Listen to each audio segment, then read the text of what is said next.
Something like 15 years ago, I did this self-assessment called Strength Finders 2.0. It's oftentimes done in various circumstances and allows you to get to know yourself better.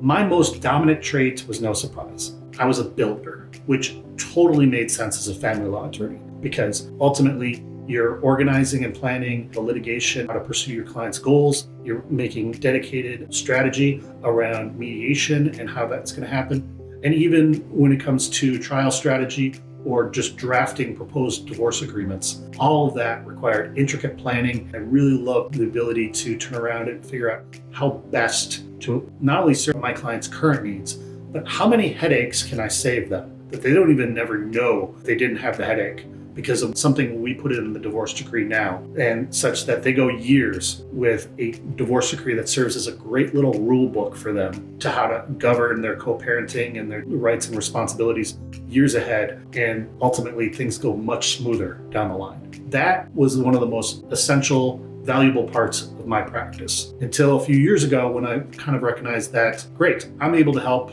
40, 50 clients a year. In the course of building a really good law firm, I recognized that by bringing on other attorneys, we're going to be able to help even more clients per year. So then my focus went from the micro case by case to building a law firm that could do this consistently across the board for all of our attorneys and all of our clients and having these same sort of successes. But now my focus is much bigger, focusing on this law firm that runs really well, people are happy to work at, there's no toxicity in the workplace, we've got a good culture, and we're all focused on helping clients achieve their goals.